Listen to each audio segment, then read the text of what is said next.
Hey guys, I've had some requests to remake my movement guide videos since there have been some new tech finds as well as just a better general overview of movement. So in this video I'll be going over that. Just a heads up, this video contains a lot of spoilers for the game Peaks of Yore, so if you're interested in doing a clean playthrough of it, no tips or tricks, then I'd click off now. So first I'll be going over the basic movement. This is probably some stuff that if you're interested in speedrunning you probably already know, but this is more so for people who are just getting into the game. Then I'll go into different holds that you'll encounter throughout the game and how to tackle those effectively. And then in the end, I'll be going over the more advanced movement techniques and how those play out in speedruns in general. So I hope you guys enjoy the video. So before I get into the actual movement itself, I'm going to let you know the different things that you will need to do a lot of these movement techs. So the first one is going to be your crampons. Crampons are unlocked after completing the map Old Grove Skelve. You don't have to do this in order if you're just playing the game. You can actually do this mountain first, get the crampons, make the first beginning maps a whole lot easier. And then there's a difference between 6-point crampons and 10-point crampons that you unlock later in the game. You unlock these 10-point crampons from beating 3 of these maps in the third book, the third advanced book. Once you have your crampons, you have your bread and butter for doing different types of movement techs. Another thing that I have in my mouth right now is the smoking pipe. This is unlocked by doing all 10 of the time trials on the Boulder book, which is this book right here. Completing all 10 of these within the time trial and you'll unlock the smoking pipe. This basically lets you be able to jump further, you move passively faster in the air, you gain more momentum from it. So always good to have the smoking pipe plus the crampons. Another piece of tech that you'll need also is the pickaxes. And the pickaxes are unlocked once you unlock the northern range where the Great Bulwark and Solemn Tempest are held. So once you have these couple items, you'll be much better at being able to do your jumps. Alright, so the first piece of really basic movement that you'll kind of get to know in the game is just effectively going from grab to grab. That just kind of comes with time. There's not much that I can give you as far as tips or tricks for that. The couple first bit of movement techs that you'll really need to get a hold of to go farther in the game is a tech called basically just swinging. Like, it's not really a tech, it's just swinging. You build up way more momentum. For instance, this is me just pressing space, and that's how much height I get. And then if you do a swing, that's how much height you get. Very useful for parts where you need to get a little bit of lateral movement and you have a good amount of space to your side. Another piece of tech which a lot of people I've seen play this game don't really understand is that you can do a jump straight off the face of a mountain. And this is pretty important with a lot of levels where you don't really have anything to your side or around you and you have to go straight up. Basically just called an SW jump, and the reason for this is you have to hold S to start moving away from the mountain, press space at the same time to bring yourself up, and then W as you're going up to kind of get you some forward momentum. And so if done properly, you can gain much more height rather than just holding W whenever you're going up. I know you can't get to this jump, but believe me, for a lot of jumps this is very important, and you can even if you do it effectively. Another piece of tech that you'll get later on in the game is crampons, and those are the little spikes coming out my shoes there. You get these from completing Old Grove Skelve. With these crampons, you're able to do a little jump. I've seen almost everyone who plays this game only try and do one baby jump. They don't really put a whole lot of oomph in it. They're not trying to swing with it, anything like that. They just kind of go. They're sitting normal. They crampon and then they try and grab something. Very ineffective. One thing that'll get you super far if you take anything else from this is just pressing space at the same time, a little bit after actually you use the crampons. So this is just normal crampon use. That's the height. This is just crampons with space. Look out, like 3-4 times the height. If you pair this with what we talked about earlier, that swinging, you gain 2 times the height of just doing crampon space. And then same goes for, that's an SW jump with it. And you can gain this much height.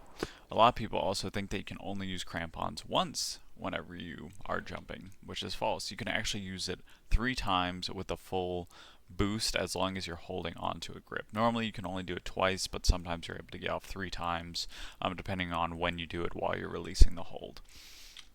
After you do it 3 times, you will not gain any more extra height from it. It'll be very, very tiny amounts of height, and you'll hear an audio cue that sounds like a chunk, like you're not able to keep on doing it. There's some parts where you can abuse this mechanic, and you can, as long as you're on certain surfaces, you can keep on going a little bit for doing some later on out of bounds skips. But again, that's something I'll get into later in the video. So here's just one pretty decent jump, and now if we do with 2, we got 1, 2, 3. And we basically skipped the entire map from only having crampons. Now there are some extra bonuses, but I'll get into that later as well. So again, 1, 2, 3, and here's the audio cue.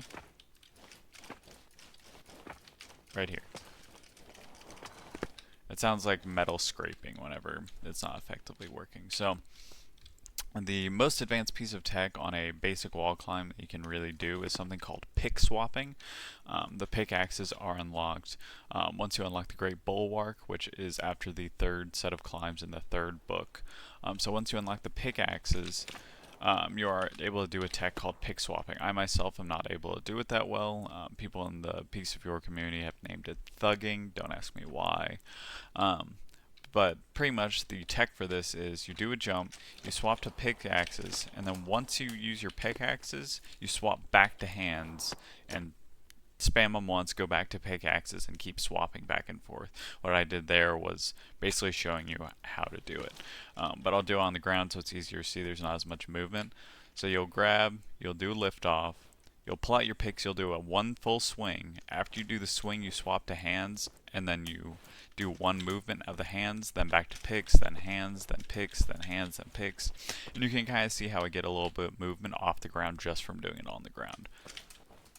So this tech, the reason why I don't utilize this tech is that it's really helpful if you have a mouse with buttons on the side, so that way you can quickly and effectively swap between it.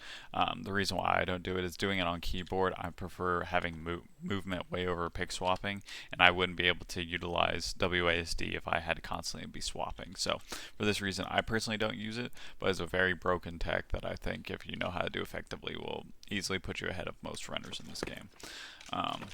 So again, 1 pick, and then you swap over to hands, and I only did 1 crampon jump there, and I got up this high, whereas doing it the other way, it took me 3.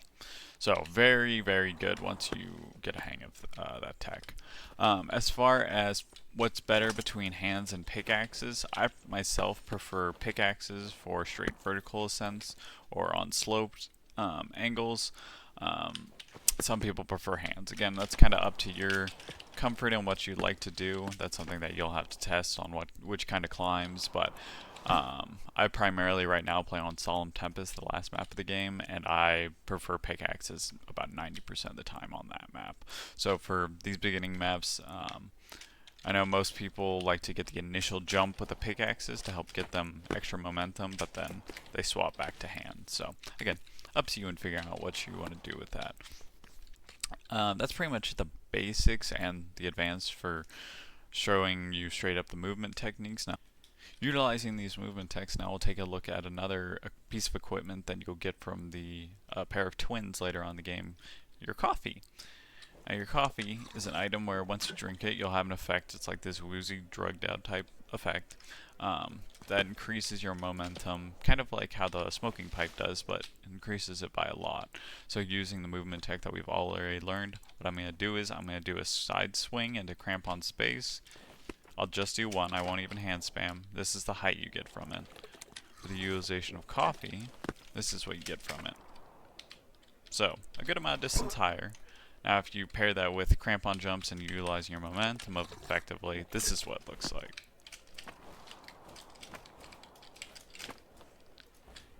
And I've gotten to the top of the lighthouse without touching more than 1 hold, just from coffee and effective movement. So coffee is very strong. I wouldn't rely on too much, especially if you're going for speed runs. There's only a couple spots in the map, Solemn Tempest, the very last map, that I think coffee is a good reason to stop because you can get further momentum on certain air jumps that you wouldn't be able to from not using coffee. But if you're just starting the game and you kind of want that extra little bit oomph, then coffee is what you should do. Very, very helpful, especially with getting used to the swing of things with the movement tech. So the first rock type that I see quite a few people struggle on and hate in general is the rocks on the map Old Langer. That's when they're first introduced. The general physics of them is if you grab a hold of it, the rock will slowly degenerate until it is no longer there and you fall. If you're a little bit annoyed from this, and let's say you've carved out a good half of the map and your rocks are gone, you can just restart the map and those holds will respawn back. So if you're ever annoyed that you don't have enough holds, you can just reset the map. Now if you're just playing this map, you may be like, oh, well, that's kind of stupid that they have, this start right here. You can just grab right here. And you'd be right, you can just grab right here. You don't really have to do anything special to get up here. However, using the techniques that we learned previously, if you can do a crampon jump and a jump off the wall, kind of what we talked about, you do controlled jump at around the same time, control jump, you can actually get up to these rocks. And so then you can start from this point instead. There is a differentiation between the crumbling rocks and the normal rocks. You see how the crumbling rocks kind of have these weird pulled like graphics on them, and where the normal rocks are pretty smooth, not a whole lot of dinks in them. That's how you tell. So I can tell just from sitting here that this is a bad rock, this is one that won't go away, that's a good rock over there, and I can just tell just from looking at the little dimples on it. So and we'll test that. So this one right here's bad, but this one's good. See how it's not degenerating. As far as your kind of optimization for it, just don't hold on to it for a long time. Again, if you utilize crampon jumping, you can skip a good portion and just skip straight onto a solid rock. So it's like, okay, I'm looking, this one's a bad rock, but I'm going to crampon jump. I'm looking, oh, there is a good one. Oh, nope, I'm wrong. But again, you just gotta be quick. Don't panic. If you need to, this one's really nice to do S jumps, SW jumps, because you kind of pull away, you can see where you're going, you can see what's bad, you have a lot of time. I see a lot of people just kind of start freaking out and then like trying to grab for something that they don't really see, and they end up losing a lot of durability on the rock. So it's like, you have a lot of time. Like here, I'll jump on this one, it's like, oh crap, it's breaking, let me jump. Oh crap, it's breaking, let me jump. And again, once you get good with crampons, you can kind of do a whole lot of shenanigans with it. Like up here. Another technique that I'll go into right now is called wall running. Very, very useful. I would abuse the crap out of this whenever you can. Whenever you're on a surface that isn't super highly steeped, you can actually crampon off of it horizontally. You won't be getting as much distance as you would be going straight vertical, but you will get a good amount of boost. So I'll go from this rock, I'll crampon jump about 2 times and wall run to this one over here. And boom, you can skip that whole lower portion right there. And then you're up. Recently, there have been some changes to what mechanic that was more popular a couple patches ago called hand spamming. It's still useful today, just not as strong, where if you spam your hands, you do get a burst of momentum. This was nerfed, making it not as effective with how much you spam, but you can still do what's called hunter jumps, which if you've ever played the game Left 4 Dead, then you'll know how the hunter leaps and how his hands look. It's basically you do a jump, you do 1 or 2, and you hold your hands out, and it looks like you're leaping at, a Left 4 Dead character like a hunter. Spamming is not as effective, so the most optimal is to just 1, 2 after your crampon jump, and then reset. Again, I'm not going to go super in detail on exactly how it looks, and because it's kind of a feel thing. I'm just showing you these tools. I would go into either the lighthouse map or any map with a straight vertical ascent and just practice the different techs and figuring out how they work for you and which ones you want to utilize. So again, that wall running technique, super helpful.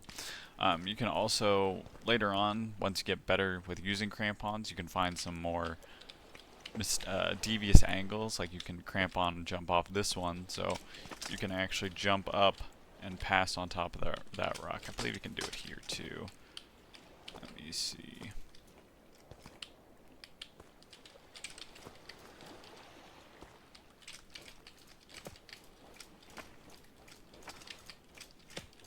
Yeah, so you can find some pretty goofy looking jumps just because you're using crampons. And same for this, I can wall run off and then I'm up. So points about these little crumbly rocks: number one, don't freak out. Number two, utilize S jumps where you kind of pull away from the wall so you have more time to look around. Get good enough with crampons where it's not even a hurdle for you. You can just jump all the way across to more solid rocks, and then keep in mind which ones are solid rocks. So again, crumbly, solid. You can see a differentiation right there. So that's it for crumbling rocks and hand spamming and wall running. So I'm going to go to the next hold right now. Alright, so the map Giant's Nose in the second book of the game in the bouldering section. I feel like a lot of people have struggles with early boulders for good reason. They are very different than your normal climbs. I myself had quite a bit of trouble just getting used to them, especially this map. This map kind of puts it all together as far as the two new holds I'll be showing you. The timed holds, which are the ones where whenever you're holding onto it, there's a timer. Once it expires, you let go. That's in the previous book as well, but I feel like this map kind of gives the best overview for both those rocks as well as slippery rocks. Especially this map, because these slippery rocks right here, like, are really tiny and you let go pretty quick. I've seen a lot of people complaining about how these rocks don't work and they're glitchy and they're buggy. They're not intuitive. They're not intuitive, but they do work the same every single time. I haven't noticed any strange bugs with them. It's just getting used to them. So whenever you're on a crumbly rock, or a sliding rock I should say, a lot of people just start freaking out. They start just grabbing and trying to get back on and pull themselves up. It's just, you will fall doing that. The best way is kind of like those crumbly rocks I talked about. You just want to S jump. It's like, oh, I'm slipping, S jump. I have enough time to get a good placement on my hands, S jump. And I can just sit here all day and recover myself. Go to the next one. Oh, I'm slipping, S jump. Oh, I'm slipping, S jump. Oh, there's my next hold. Again, that's one thing that makes those slippery rocks not a challenge anymore. Don't try. I've seen a lot of people also just go up without jumping. They just kind of try and keep on pushing themselves up. You're going to just keep on losing the same amount of distance. Just do a jump. S jump. S jump. S jump. You will get height and you will get over those rocks. Easy peasy. These time mini holds, you have to keep an eye out on where they're actually positioned, because in this game, if there's one in an open position, it's going to take longer for that timer to go down. If it's more in an awkward position, or one where your hands are in an awkward spot, the timer will go down faster. So you have to keep that in mind. Whenever you do put one hand on, the timer is going to go down faster than if you have both hands on it. So if you're able to, instead of just doing one hand and then trying to line up the left hand, look how much time is wasted on that right hand. You have less time. Just try and jump off directly and then grab it with both hands. Now you have more time on both hands. And again, with boulders, you're going to want to utilize, this is the best spot to really practice your SW jumps. Like you see that boulder right there, we can just skip directly over it, go this one, and then go straight up to here. But for instance, if we wanted to go onto that slippery rock, it's like, oh no, I'm slipping, let me just keep on doing this, oh my gosh. Or, oh, S jump. All the stress is gone. Just do an S jump, and your life is a million times easier. You will enjoy this game so much more. And you're up. So, main thing, slippery rocks. Don't freak out and start just clawing your way up. Do an S jump, gain your bearings, and then get to the next hold. Timed holds. Be aware of where it's at. Know where your next jump is. Don't waste time on it. You're going to start freaking out whenever it gets low and you're going to miss a jump. Whenever you are going to one, try and put both hands on it on the same time, so that way you don't have to worry about one hand going out earlier. And that's pretty much it for those kind of grabs. So I'll move on to the next section. And so now I'll be doing a precursor to the putting it all together. This is with all that we've learned already. I'll go over some ice picks on the final map, Solemn Tempest, and kind of the different strategies with that. But this is with all the tech that we've learned and all the tech that we've practiced. This has a good amount of each hold, I believe, except for a hold I haven't showed yet, which, well, again, once you learn crampons, you can kind of skip over. It's holds where instead of the timer being above you, it's the bottom left. Once that timer expires after being on those type of rocks, they kind of have holes all in them, then you'll fall. And I'll show you later on this map, Ymir's Shadow. I'm going to do just a quick run through and talk about what I'm doing as I'm doing it. If I fall a little bit just from nerves, then oh well, I'll just explain it and edit it as along as I go. So again, crampon jump, super strong. Instead of trying to go from here and then here, kind of what you do on a normal route, we're going to say, nah, we're good. We're going to just go up. And again, practice makes perfect on knowing where these next jumps are, but it eliminates a lot of fear of falling because you can get up so fast. So, crampon jump. I'm cramponing again. I'm utilizing hunter jumps while I'm doing it. Oh, slidey rock right here. We're not going to freak out and start trying to grab on like this. S jump. S jump. Crampon jump. We're going to utilize more crampon jumps. I'm going to go faster. 2, 3, 1, 2. Let's utilize a little wall run. Wall run. Wall run. And grabbed at the same time. Just keep on going up. This is the rock I was talking about. You see how in the bottom left corner my grip is going down? If you plant your crampons into the wall, and how you do that is you look down at your feet. As long as you have a surface that you're able to stick your feet in, there will be a little icon down there. You hold W, you stick your feet in, you don't lose any more grip. I just realized my camera is blocking that little circle, but it's behind me. It's where the circle is. But this will make it where you don't lose your grip while you're on these holds. But anyway, crampon jump, wall run. We're going to wall run to this right side. Crampon jump. And you kind of get the picture as far as the different crampon jumps. That's 2, that's 3. If I did another one there, I wouldn't gain a lot of height. 1, 2. A strat that I typically like to do is whenever you are coming at a hold, try and go at an angle so that way you can get momentum and fling around it, so that way you go higher. Because if I just land straight on something, I take my time. This is the height. If I do an angle, I get basically double. So just try and plan your momentum towards the direction you want to go. So, ooh look, 4 slippery rocks. S jump. S jump. S jump. Not a problem at all. There are some more skips that you can do using the terrain. For instance, normally you have to go around this side. Instead, I'm going to come up here. There's a lot of places on the bigger maps that you can go that don't look like you can go, so just keep your eyes out for it. Now I'm going to use the pickaxes.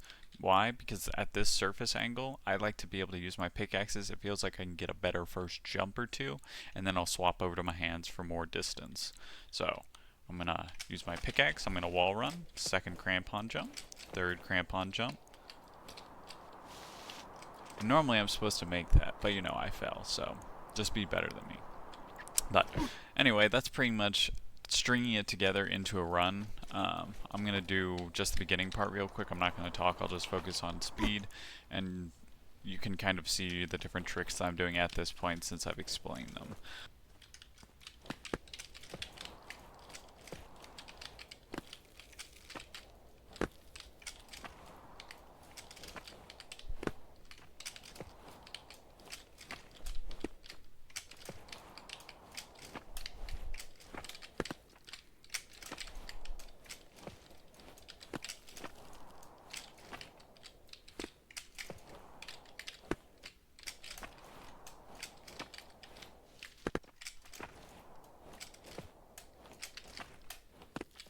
And that's pretty much it.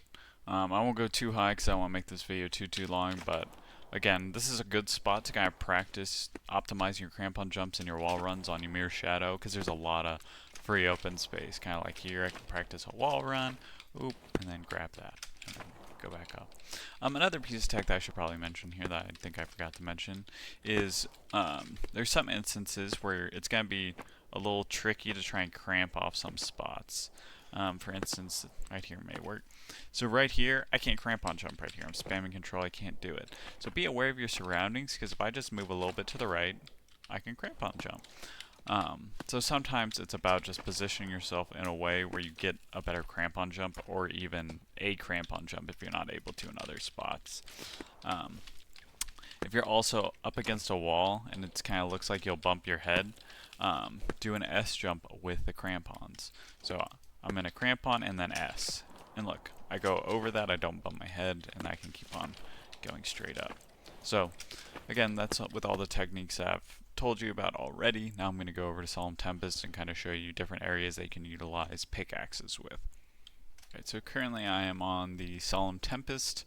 I'm not too far high up. This is kind of the first funnier skip that you'll see. Again, we're going to do a swing, like I talked about in the first one, plus a crampon and space jump. And we'll get up here. We pull out our picks. Pickaxes kind of work the same as how those limited holds on that I previously showed you in the bouldering map, but if you have both pickaxes in, it stops the progression of it. We're not going to worry about that too much, just for our speed. Currently I'm just doing crampon and space jumps. Ice is very tricky when it comes to cramponing sometimes. For instance, this jump up here, if I'm up too high, I won't be able to crampon off of. It's really annoying, kind of buggy. You can if you do an S jump at certain points, but it's not reliable. So for certain jumps, I just have to go a little bit further down, and that's much more reliable. Again, with ice jumps, what you want to do is just be confident. Find a spot you can crampon off of, you get a ton of height. You will find your next hold if you really are looking for it. I generally avoid these type of ice. They're called black ice. If you hit them too much, then they will break and fall. I wouldn't use these in your routing if you can avoid it, just because there's usually faster routing without using it. At this spot, this is the best place to talk about kind of using walls and wall running as a primary mode of travel for some places. Because normally, like, you have to swing off these ice, go up here. I can just wall run, 2 wall runs, go to here, and then this part is where you can really use wall runs. So 1, 2, 3, you're going to hear me, my pickaxes won't work. But you see how since I'm on this slope, I still can get quite a few more pickaxes, or the crampon jumps off, just because I'm at this certain angle and I have momentum up. If you don't have momentum up or it's not that fast, you won't be able to get your crampon jumps off effectively after those first initial 3 where it kind of cuts off the momentum. So it's all about finding spots where you can have good momentum at a good angle for you to continue up. Again, this is another spot where you just use your crampons to go around areas where you typically aren't supposed to go. And I hug these side of the walls, because if not, then I'm like going up pretty slow. I'm spamming my pickaxes so that way I can keep my forward momentum up.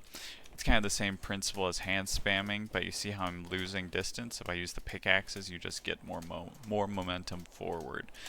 And the spam pattern for that looks like this. Pretty straightforward. So instead, I'll just crampon jump off the walls, and I get a lot more height. And again, looks like I shouldn't be able to stand on this. You can stand on a lot that you shouldn't be able to in this game. So crampon jump space, you're up here. These type of walls, you can keep on using your momentum off of. It does help if you use that pick swapping or thugging that I talked about earlier. But again, like I mentioned before, I won't be utilizing it too much since I'm not the best at it compared to other players.